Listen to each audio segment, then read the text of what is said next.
Damon Russell's footsteps echoed lightly on the concrete as he walked along the quiet suburban street, his grocery bag casually slung over his shoulder. Today was a rare day off, a day where he wasn't bound by his uniform, his badge, or the weight of his responsibilities. In civilian clothes, Damon blended into the scenery, looking like any other resident heading home after an afternoon of errands. The sun was warm against his dark skin, and he reveled in the peacefulness of the moment. But that peace was fleeting. As Damon neared his modest home, he noticed his neighbor Carl Watson, standing at the edge of his own lawn, glaring with an intensity that was impossible to ignore. Carl had always been standoffish, never one for friendly exchanges. Damon had observed his behavior from afar, recognizing the signs of a man who held deep-seated prejudices. Today, however, Carl's expression was different, more agitated, more hostile. Damon's instincts as a police captain kicked in. He knew when a situation was about to escalate. He had seen it in the streets, in volatile arrests, and during confrontations that turned physical in a matter of seconds. He took a steadying breath, hoping to pass Carl without incident. But as Damon walked by, Carl's voice, dripping with disdain, cut through the air. "Hey, you!" Carl spat, his tone as sharp as a blade. "What do you think you're doing walking around here like you own the place?" Damon paused mid-step, turning his head slowly to meet Carl's gaze. He kept his face neutral, his eyes steady. He had dealt with men like Carl before. Men who believed they had some unspoken right to question, belittle, and insult anyone who didn't look like them. In this case, anyone who didn't look white. "I'm heading home," Damon replied evenly, his voice calm despite the rising tension. Carl took a step closer, his eyes narrowing. "I've seen you walking around here for a while now. You think you can just move in and bring your kind into this neighborhood?" "Huh." Damon felt a spark of anger flicker inside him, but he tamped it down. He had spent years training himself to remain composed under pressure. As a black man and a police officer, Damon had learned to navigate the fine line between defending himself and not giving in to the stereotypes men like Carl projected onto him. "I live here," Damon said, his voice still calm but firm. "Same as you," Carl scoffed, his face twisting with disgust. "Yeah, well, I don't want your kind around here. You people think you can just take over everything. This neighborhood used to be decent." Damon stood his ground, his eyes locked on Carl's. He didn't need to shout or threaten. His presence alone spoke volumes. But Carl, fueled by years of misguided entitlement and racial resentment, didn't back down. In fact, Carl puffed out his chest, taking another step toward Damon as if asserting his dominance. "You think you're something special, don't you?" Carl sneered. "Walking around here like you own the place. You probably don't even have a job. Living off welfare, no doubt." Damon's fists clenched at his sides. He knew the type of man Carl was. He had heard these same words, these same insults, from men in positions of power, from strangers on the street, and from those who thought the color of their skin made them superior. Damon's mind raced, weighing his options. He could let this slide, walk away, and avoid confrontation. But the anger in Carl's eyes, the way he stood there like he owned the world, told Damon that walking away wouldn't make the situation go away. "You don't know anything about me," Damon replied, his voice steady but low, a warning in his tone. Carl laughed, a bitter sound. "I don't need to know what you are. Just another lowlife, trying to make trouble where you don't belong." Damon took a step closer, closing the distance between them, his towering frame casting a shadow over Carl. He kept his voice even, but his words carried weight. "You're making a lot of assumptions about someone you know nothing about. Maybe you should think twice before you open your mouth." Carl's face turned red, his arrogance swelling to the surface. "Oh, you threatening me now?" He jabbed a finger into Damon's chest, his voice rising. "I should call the cops on you right now." Damon's jaw tightened as Carl's finger dug into his chest, but he didn't flinch. His years of training in de-escalation were the only thing keeping him from knocking Carl's hand away. Instead, Damon gave Carl a long, hard look, a look that conveyed both power and patience. "I wouldn't do that if I were you," Damon said softly, his voice like steel. But Carl, too caught up in his own righteous fury, didn't heed the warning. He stepped back, pulling out his phone, his fingers shaking with rage. "Oh, I'm calling them. You're going to learn real quick what happens when you mess with the wrong person."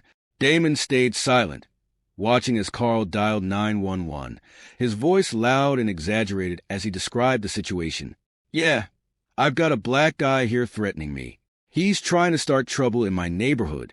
You need to send someone right away." Damon stood still, his heart pounding in his chest. He knew how this would play out.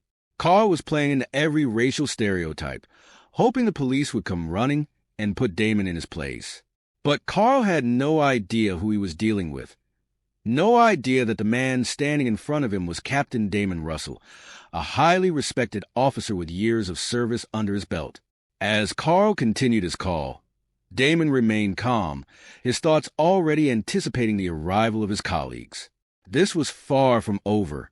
The minutes stretched on, Carl still pacing on the sidewalk, talking loudly on his phone as if narrating some great injustice. Damon stood quietly, watching him with an air of calm detachment. Inside, though, his emotions churned. He was no stranger to situations like this, where his skin color became a weapon others tried to use against him. But this time, there was a twist Carl hadn't anticipated. Damon had to remind himself to stay patient, to let the situation unfold as it would. He didn't need to defend himself, not with words at least. The truth would be revealed soon enough. The sound of distant sirens cut through the neighborhood's quiet, and Carl's face lit up with satisfaction. "Here they come," he muttered, more to himself than to Damon. "You're about to learn who runs things around here." Damon didn't respond. His mind was already on the officers in the car, picturing the moment they arrived and realized just who Carl had called them to handle. The irony wasn't lost on him, and a small part of him felt a grim sense of satisfaction. He rarely indulged in personal vindication, but men like Carl needed a lesson, one they wouldn't soon forget. The squad car rounded the corner, lights flashing, and came to a halt in front of Carl's house. Two officers stepped out, one younger, fresh-faced and eager, the other older, more seasoned, with a calm and measured demeanor. Carl waved them over like a commander directing his troops. "There he is," Carl said, pointing dramatically at Damon. "That's the guy. He's been threatening me, walking around like he owns the place. I told you, he's trouble." The younger officer, Officer Jenkins, looked between Carl and Damon, confusion flickering across his face. His hand instinctively hovered near his belt, ready for action. The older officer, Officer Thompson, took a more measured approach, his eyes narrowing as he focused on Damon, a flicker of recognition flashing across his face. "Wait a minute," Thompson began, his voice hesitant. "Captain Russell?" Damon nodded, a small smile tugging at the corner of his lips. "That's right, Thompson." Carl's smug expression faltered, his fingers still outstretched in Damon's direction. "Wait, what? You know this guy?" Officer Thompson turned to Carl, his eyes hardening. "Yeah, I know him. Captain Damon Russell. He's my superior." Carl's face drained of color as Officer Thompson's words sank in. His mouth opened and closed, but no sound came out. He was stunned, unable to comprehend the reality he had just stepped into. His arrogance crumbled, replaced by the dawning horror of what he had done. "See, Captain?" Carl stammered, his voice barely above a whisper, disbelief etched across his face. "You're a cop?" Damon remained silent, his dark eyes never leaving Carl's. He could see the wheels turning in Carl's mind, the panicked realization that his attempt to manipulate the situation had backfired spectacularly. Carl had expected Damon to be a faceless, nameless black man who would be at the mercy of the police. He had never anticipated that the man he tried to insult and intimidate would hold more authority than any officer in that precinct. Officer Jenkins, still unaware of the full scope of the situation, looked to Thompson for direction. What should we do here, sir?" he asked, clearly uncertain of how to proceed. Thompson sighed, rubbing his hand across his forehead as if warding off a headache. "Let's start by getting the full story," he said, turning his attention to Carl, his voice taking on a more authoritative tone. "Mr. Watson, why don't you explain exactly what happened?" Carl's eyes darted between the two officers and Damon, desperation clawing at his throat. He had never expected to find himself on the wrong side of the law, and now his own words were coming back to haunt him. His bravado from earlier was gone, leaving behind a man flailing to regain control. I thought, Carl stammered, his voice trembling. He was walking around the neighborhood, acting suspicious. I didn't know he was a police officer. I thought he was trouble." Thompson raised an eyebrow, unimpressed with Carl's flailing explanation.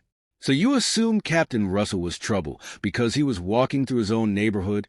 His tone was sharp, leaving no room for Carl to wriggle out of his poor excuse. Carl's face flushed with shame, but he didn't back down. "It's not like that." He looked out of place, and I thought maybe he didn't belong here. Damon's jaw tightened, but he kept his silence. He wanted to see just how far Carl would go to defend his actions. The excuses, the twisting of reality, none of it was new to Damon. He had seen it before in men who were desperate to justify their racism, men who refused to admit they had been wrong. Officer Thompson took a deep breath, clearly irritated. "Let me get this straight," he said, his voice laced with frustration. "You saw Captain Russell, a black man, walking down the street, and you assumed he didn't belong in his own neighborhood. Is that what you're saying?" Carl's mouth opened as if to protest, but no words came out. The truth hung in the air between them, impossible to deny. Carl had judged Damon based on nothing more than the color of his skin, and now he was paying the price for that assumption. "I didn't know," Carl blurted out, his voice cracking under the weight of his own guilt. "I didn't know who he was. If I had known—" Officer Thompson cut him off, his patience running thin. "That's exactly the problem, Mr. Watson. You didn't know, but you assumed the worst. You made a judgment about Captain Russell based on his appearance, and now you want to pretend it was all a misunderstanding." Carl stood there, frozen in place, his face a mixture of fear and shame. He had no defense left, no more excuses to hide behind. He had revealed himself for what he truly was. A man driven by ignorance and prejudice, caught in a trap of his own making. Damon finally spoke, his voice calm but laced with authority. "This could have gone very differently," he said, his eyes locked on Carl's. "You called the police on me because you thought you could control the situation, because you thought your assumptions would be enough to put me in my place. But you were wrong." Carl swallowed hard, his mouth dry. He knew there was nothing he could say to fix the situation, nothing that would erase what he had done. The truth was out, and there was no taking it back. "You thought the police would come here and arrest me," Damon continued, his tone measured. "You thought you could manipulate the system to your advantage, but you didn't stop to think that maybe, just maybe, you were the one in the wrong." Carl's eyes fell to the ground, unable to meet Damon's gaze. His bravado had vanished, leaving behind only the hollow shell of a man who had been exposed for his deep-seated hatred. The air around them felt thick with tension, the weight of the moment pressing down on everyone. Officer Jenkins, who had been silent during the exchange, cleared his throat awkwardly. "So, Captain," he began hesitantly, "what would you like us to do here?" Damon considered the question carefully. He could press charges, make Carl pay for his actions, and use the full force of the law to teach him a lesson. But something in Damon's heart told him that there was a better way to handle the situation, a way that would leave a more lasting impact. "Let him go," Damon said quietly, surprising both officers. "He's learned his lesson." Carl's head snapped up in shock, his eyes wide with disbelief. "What? You're not going to arrest me?" Damon's expression remained stoic. "No, Carl, I'm not going to arrest you. But understand this, you're not walking away from this unscathed. You're going to have to live with the knowledge of what you did here today, and that will be punishment enough." Carl blinked, struggling to process Damon's words. Relief and shame washed over him in equal measure, leaving him speechless. For the first time, he saw Damon not as an enemy, but as a man who had shown him mercy when he didn't deserve it. Without another word, Carl turned and walked away, his steps heavy with the weight of his own guilt. He knew that he would never forget this day, nor would he be able to shake the memory of Damon's calm, powerful presence. As the squad car pulled away, Officer Thompson turned to Damon, his expression one of quiet respect. "You handled that well, Captain," he said softly. Damon nodded, though his mind was elsewhere. He had defused the situation without violence, without hatred, and in doing so, he had made a statement far more powerful than any arrest. But the battle was far from over. Men like Carl still existed in every corner of the country, and Damon knew that his fight for justice was ongoing. With a sigh, Damon turned and headed toward his house, the echoes of the confrontation still ringing in his ears.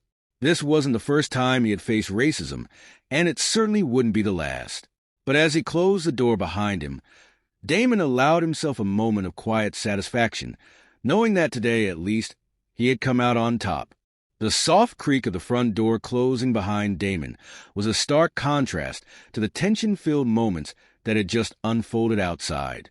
He dropped the grocery bag onto the kitchen counter and took a deep breath, letting the stillness of his home envelop him. The confrontation with Carl Watson had been an all-too-familiar scenario for Damon, the kind of situation where his identity as a black man was put on trial before anything else was acknowledged. As a police captain, Damon was used to diffusing heated moments, but something about this incident lingered. The way Carl had sized him up, assumed the worst, and attempted to use the system against him gnawed at the back of his mind. Damon had spent his entire career trying to rise above these moments, proving that his worth extended far beyond the stereotypes men like Carl tried to project onto him.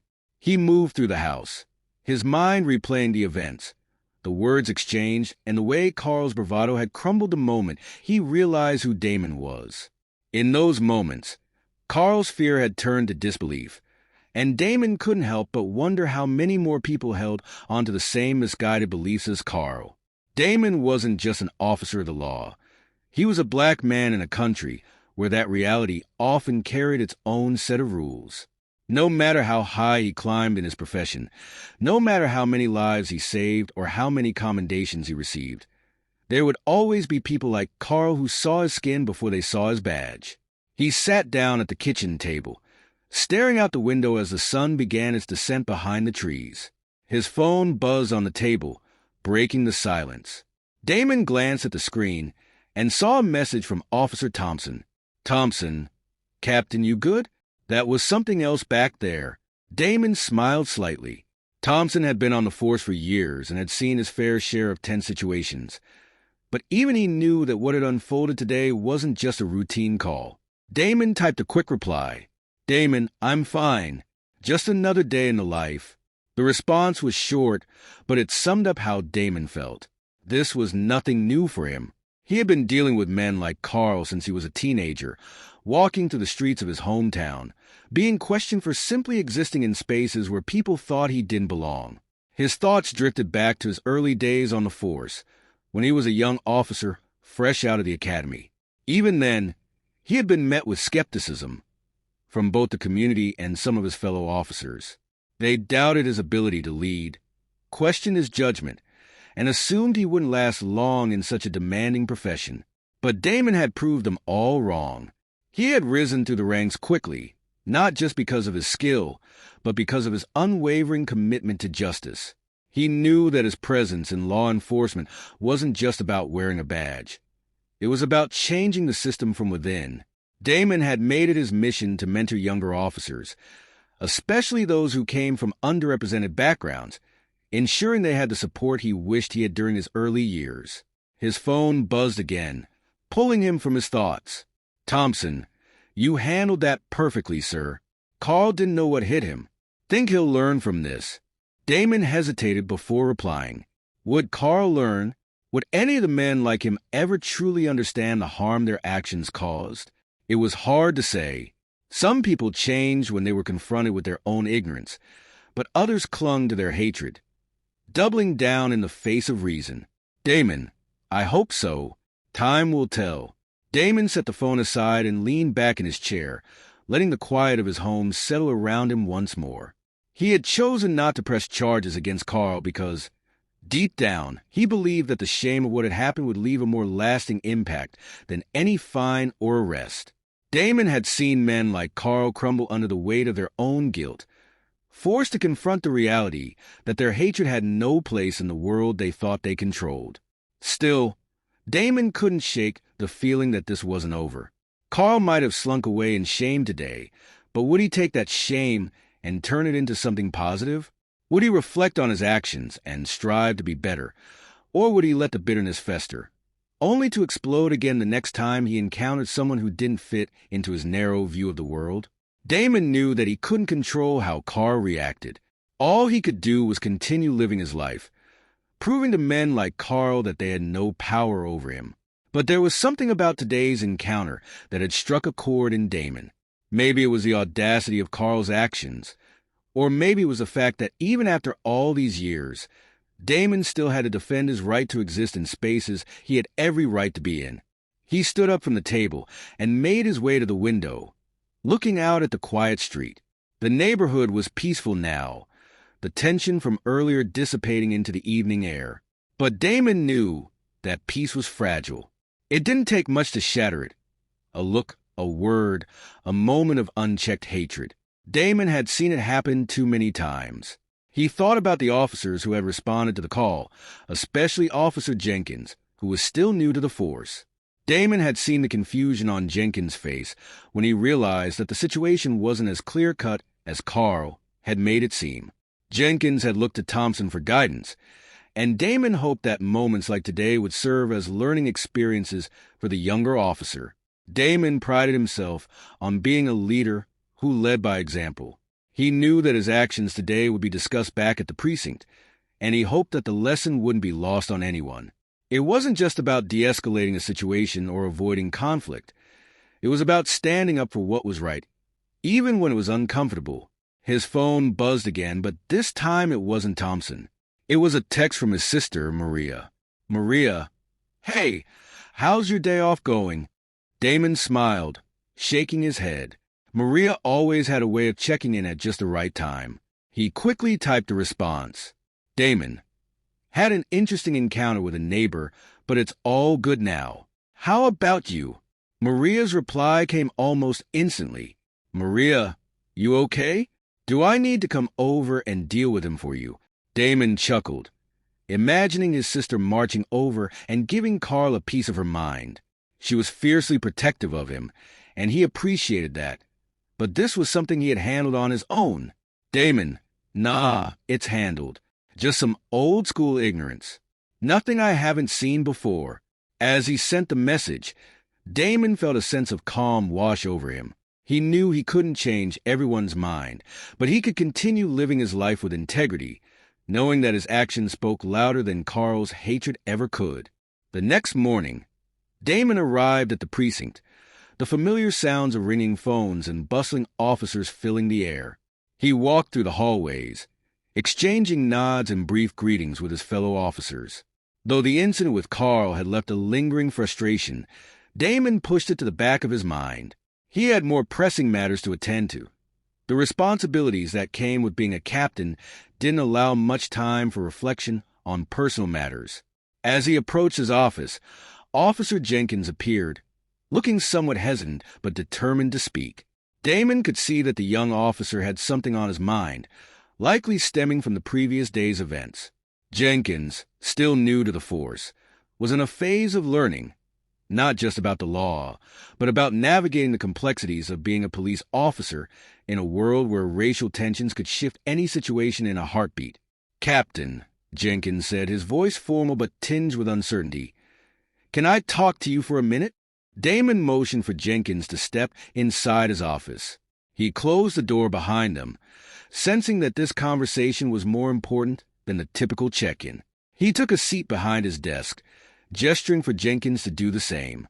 What's on your mind, Jenkins? Damon asked, his tone calm and welcoming. Jenkins shifted in his seat, clearly grappling with the weight of his thoughts. "It's about yesterday, sir," he began, his voice quiet but sincere. "I've never been in a situation like that before. I didn't realize what was happening until it was too late. When Carl started throwing around those accusations, I thought it was a regular call." Damon nodded, allowing Jenkins the space to express his feelings. "It's understandable," Damon said, leaning forward slightly. "You're still learning. Situations like that aren't as clear-cut as they seem. What's important is that you recognize what was happening and didn't escalate it further." Jenkins let out a sigh of relief, but his expression remained troubled.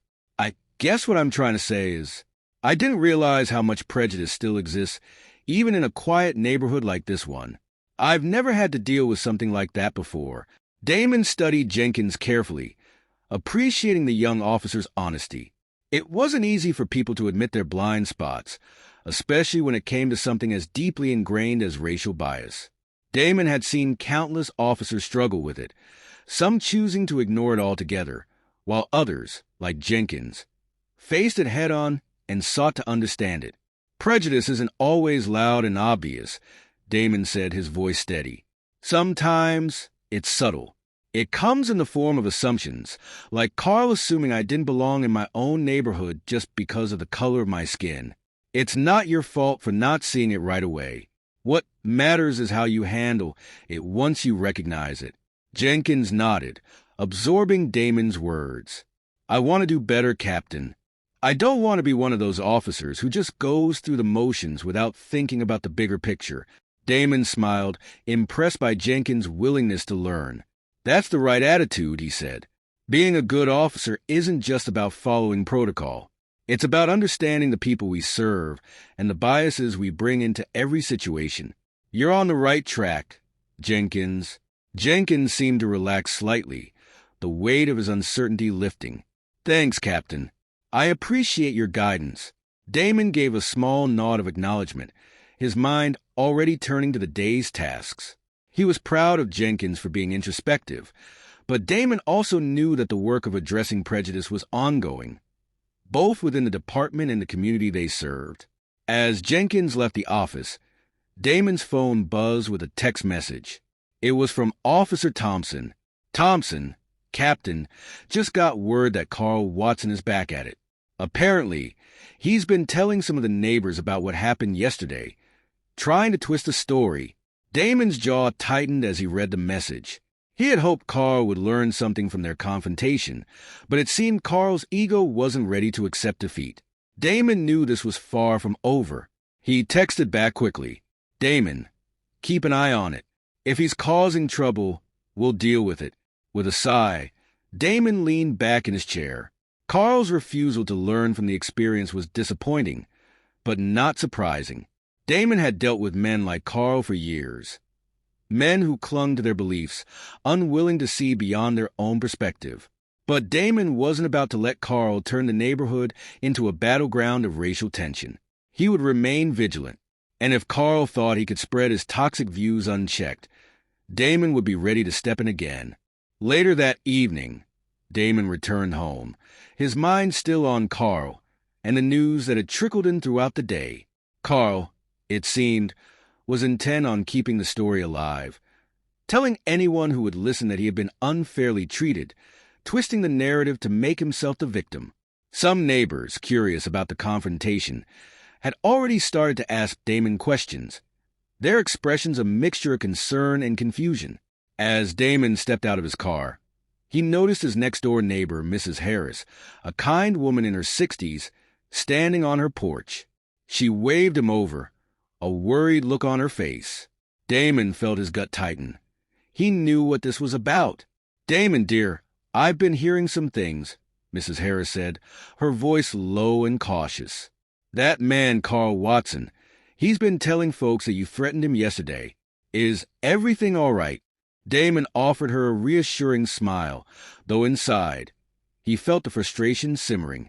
"It's nothing to worry about, Mrs. Harris. Carl and I had a disagreement, but everything's under control." Mrs. Harris sighed, shaking her head. "That man has been stirring up trouble since he moved in. Now he's got some of the others talking. People are confused, Damon. They don't know what to believe. Damon clenched his fists, his mind racing. This was exactly what he had feared. Carl was trying to rally the neighbors against him, using the same old divisive tactics that had been used for generations.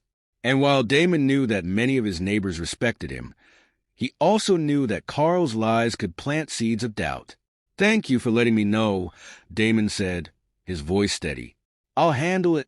Mrs. Harris gave him a sympathetic smile. "I know you will, dear. You're a good man, and we all know it. Don't let that fool get to you." Damon nodded and said goodbye, but as he walked back into his house, he couldn't shake the anger that was building inside him. Carl wasn't just spreading lies. He was actively trying to turn the neighborhood against Damon, to paint him as a threat in the very place he called home.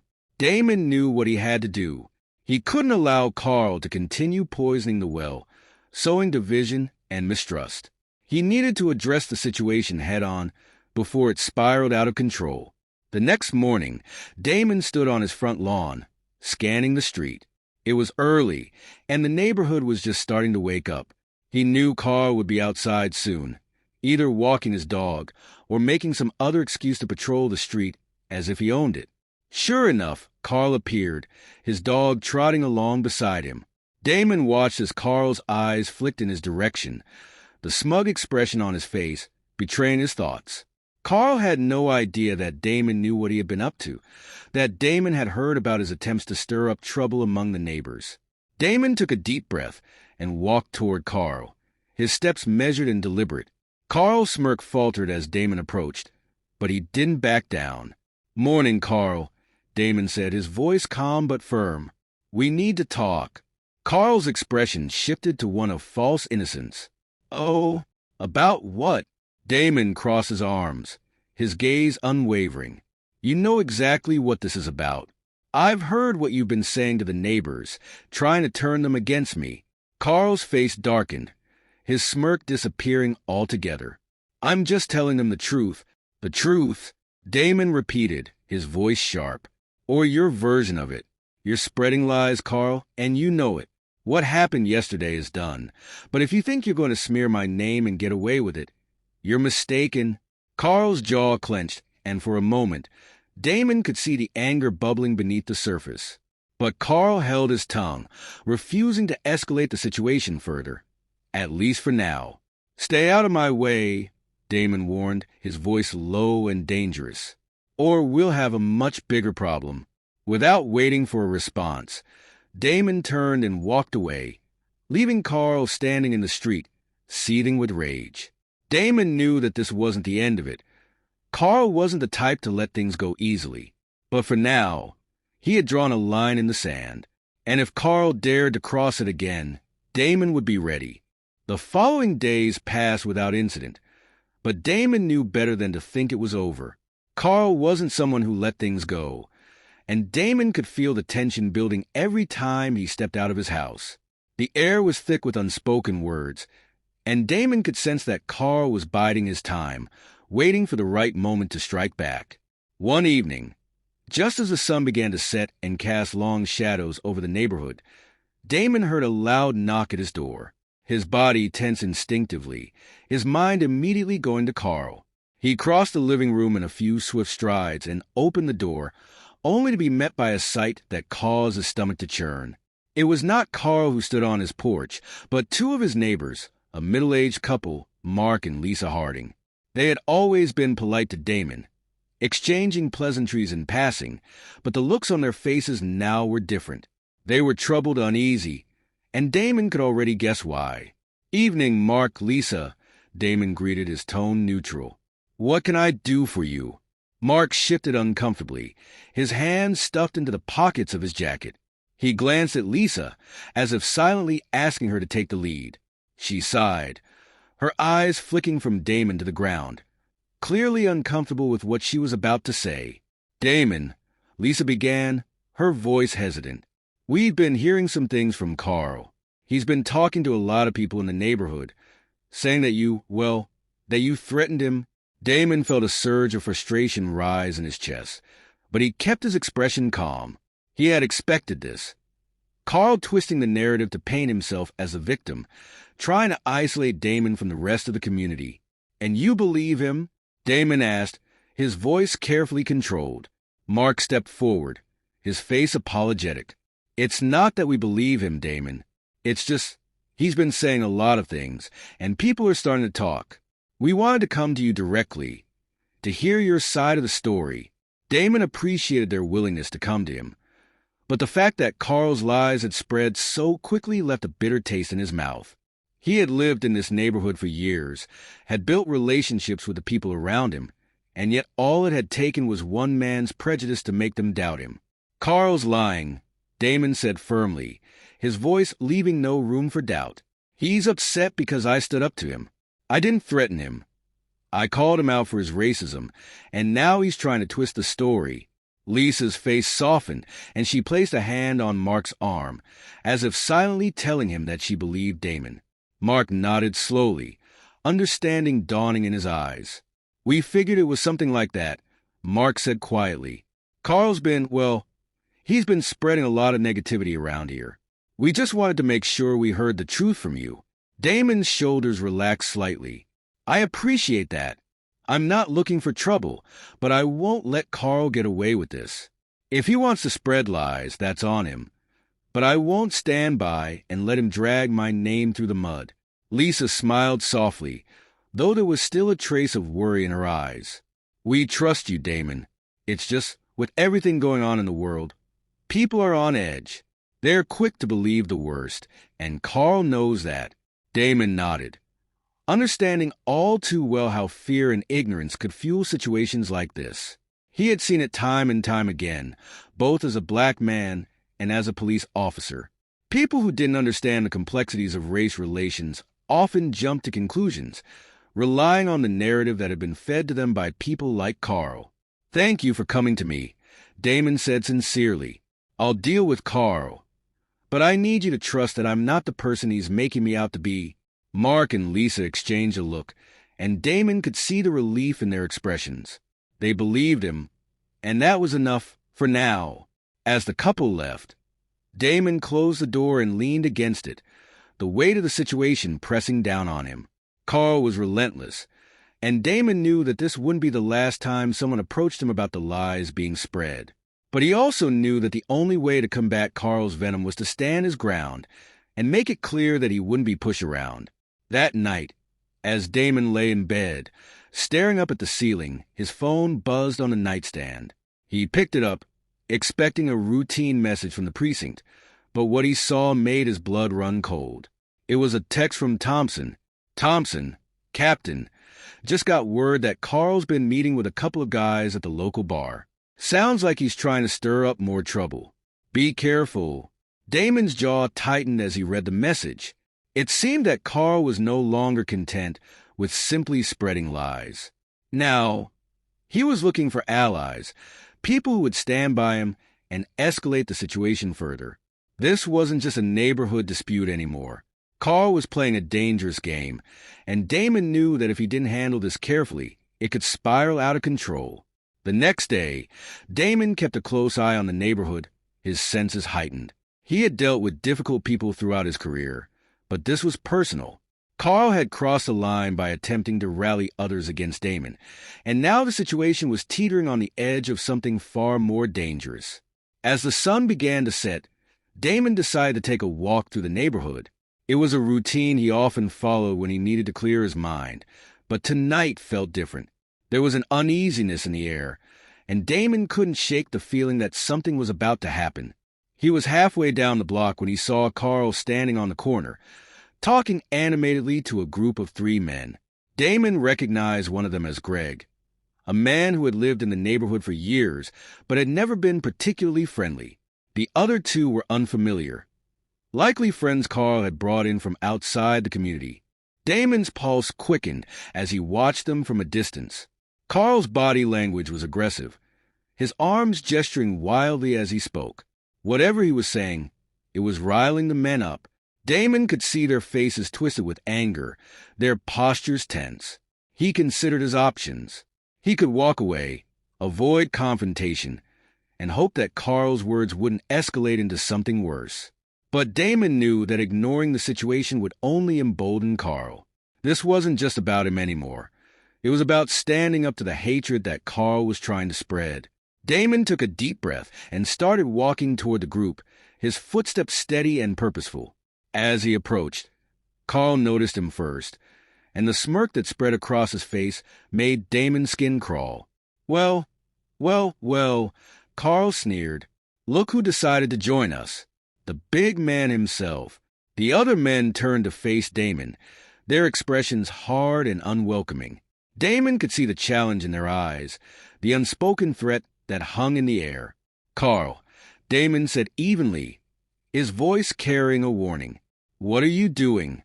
Carl crossed his arms, his smirk widening. Just having a conversation with some friends. What's the matter, Captain? You don't like us talking. Damon kept his gaze steady, refusing to be intimidated. I know what you're trying to do, Carl. I'm not going to let you turn this neighborhood into a battleground. Carl laughed, a harsh, grating sound. A battleground? I'm just exercising my right to free speech, Damon. Or is that not allowed around here anymore?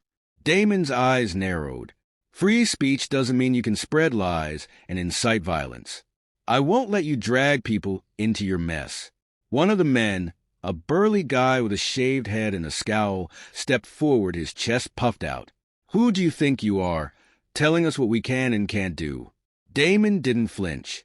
He had faced down men much more dangerous than this before, and he wasn't about to be intimidated by a group of bullies. I'm telling you that this ends now, Damon said, his voice low and firm. You want to come after me, fine. But don't drag the rest of the neighborhood into it.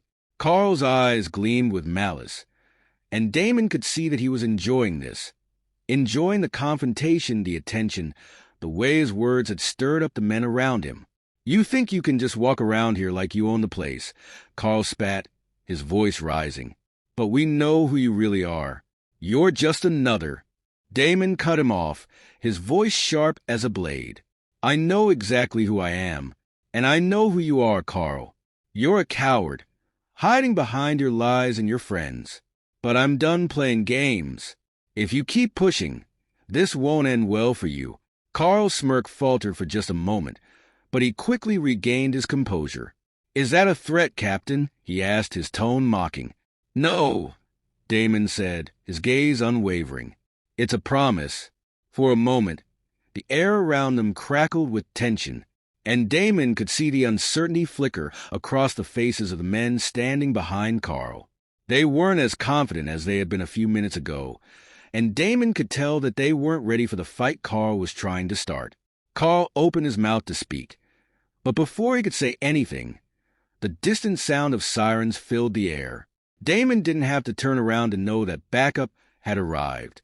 He had called Officer Thompson earlier, anticipating that Carl might try something tonight, and now the cavalry had arrived.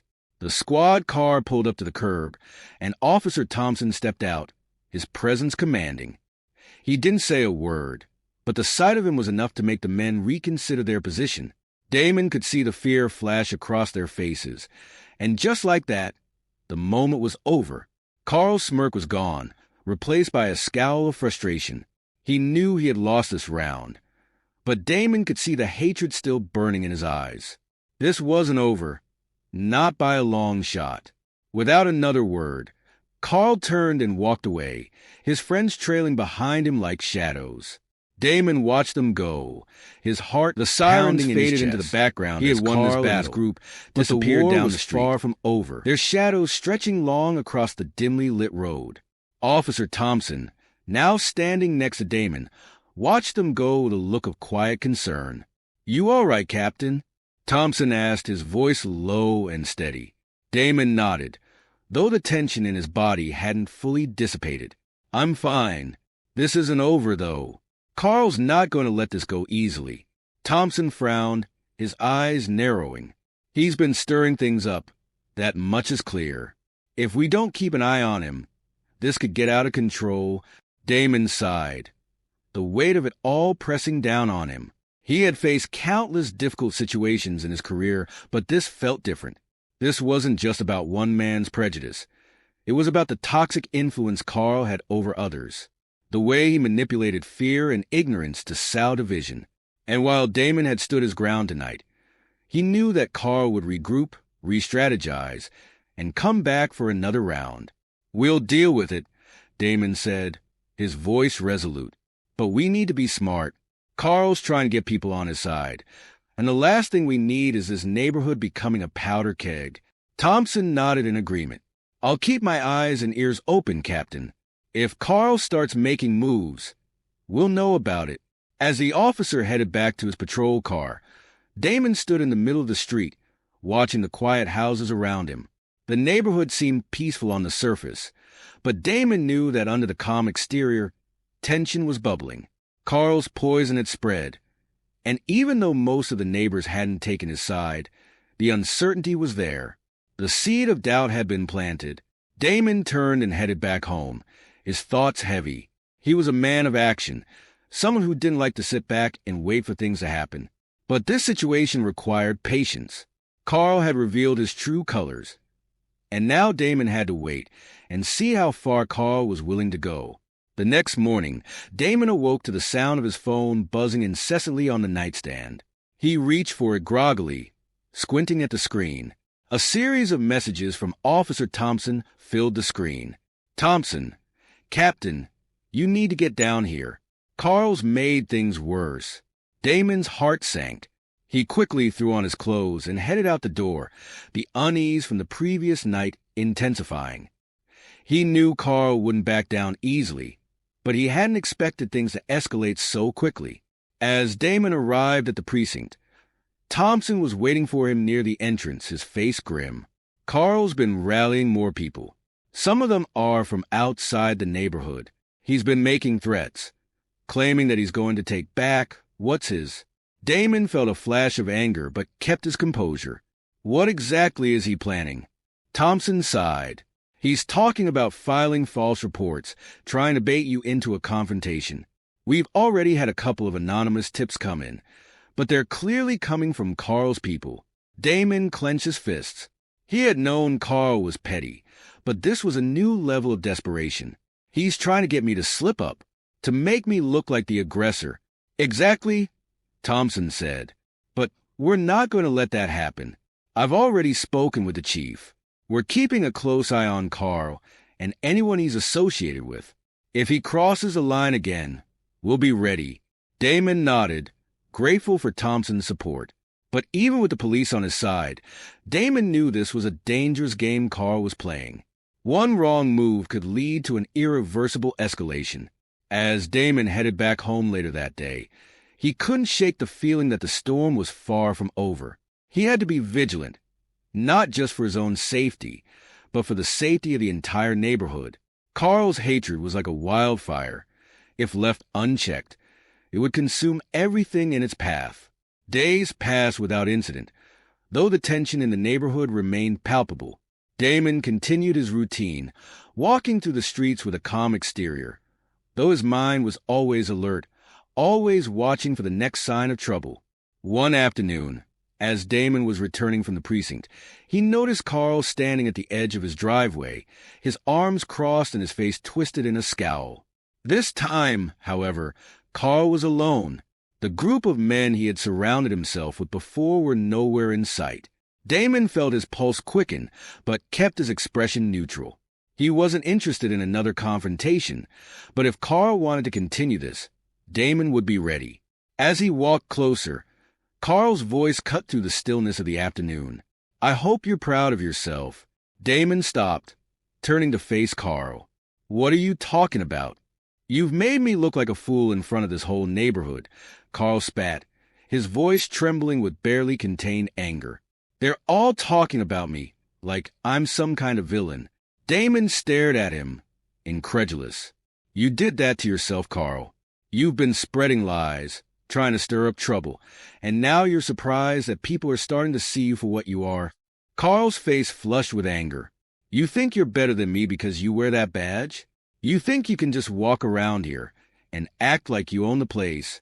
Damon stepped closer, his eyes locking with Carl's. "I don't think I'm better than anyone, Carl, but I do know that I'm not going to let you drag this neighborhood down with your hatred." This is your last chance. Walk away before you make this worse for yourself. For a moment, Carl seemed ready to explode, his hands clenched into fists at his sides. But then, just as quickly as the anger had come, it seemed to drain out of him. His shoulders slumped, and his face twisted into something that looked almost like defeat. "You ruined everything," Carl muttered, his voice barely audible. Damon felt a wave of pity wash over him, though he didn't let it show. Carl was a man who had built his life around bitterness and resentment, and now that those things were crumbling around him, he didn't know how to cope. But Damon knew that this was the only way things could end. Carl had pushed too far, and now he had to face the consequences. Without another word, Carl turned and walked back into his house, the door slamming shut behind him. Damon stood there for a moment, the weight of the past few weeks settling over him. The fight was over, at least for now. But Damon knew that there would always be people like Carl, people who couldn't see past their own prejudice and hatred. And as long as there were people like that, Damon's work would never truly be finished. As he turned to head home, Damon allowed himself a small smile. He had stood his ground, defended his integrity, and protected the community he cared about. And while Carl's anger had left its mark, it hadn't broken Damon. If anything, it had made him stronger. The sun was setting, casting a warm golden light over the neighborhood. For the first time in days, Damon felt a sense of peace wash over him. He had faced a storm and come out the other side, and now it was time to move forward. As he walked up his driveway and entered his home, Damon knew that tomorrow would bring new challenges, but for tonight, he would rest. He had earned it. The story conveys several important moral lessons, particularly in the context of confronting racism and prejudice. One of the most prominent lessons is that dignity and composure are more powerful than aggression. Damon Russell, as a black man and a police captain, faces hostility from his neighbor Carl, who tries to provoke him with racist assumptions. Instead of reacting violently or allowing the situation to escalate, Damon maintains his calm and addresses Carl's behavior with intelligence and control. This shows how staying composed in the face of ignorance can be a powerful way to dismantle prejudice. Another key lesson is the power of truth. Throughout the story, Carl attempts to twist the narrative, trying to paint himself as a victim by spreading lies to their neighbors. However, Damon's integrity and the trust he has built within the community ultimately lead the truth to prevail. It's a reminder that, even when lies spread quickly and easily, the truth has a stronger, more lasting impact. Carl's attempts to manipulate others fail because Damon's character speaks for itself, showing that honesty and transparency are stronger than deceit. The story also emphasizes that actions have consequences. Carl's behavior, rooted in ignorance and racial bias, ultimately isolates him. His efforts to rally others to his side only backfire, leaving him exposed and without support. It demonstrates that when people act out of hate and prejudice, they create division, and those actions will inevitably lead to negative repercussions. Carl's failure to reflect on his behavior and his attempts to escalate the situation only result in further damage to his reputation and relationships. Community support plays a significant role in the resolution of the conflict. Damon's neighbors, particularly Mark and Lisa, show the importance of seeking out the truth instead of blindly following the negativity Carl tries to spread. This highlights the value of building trust within a community, where people can come together to dispel harmful rumors and misinformation. The lesson here is that strong, supportive communities are essential in countering prejudice and fostering unity. The story also teaches the importance of reflection and growth. While Carl initially refuses to change his ways, there is a moment of realization when he is left alone, facing the consequences of his actions. It shows that even those who are deeply entrenched in their beliefs can be confronted with opportunities to grow, but they must be willing to reflect on their mistakes. Damon's calm yet firm response serves as a mirror for Carl to see the errors in his actions, even if he doesn't admit it right away. Finally, the story emphasizes the value of patience and restraint in difficult situations. Damon's ability to remain patient and not act impulsively allows him to maintain control over the situation. His leadership demonstrates that sometimes the most powerful response is not one of immediate action, but of thoughtful, measured decision-making. In the end, resilience, integrity, and strength through calmness and reflection bring about a lasting positive change, teaching that true power lies in self-control and doing what is right.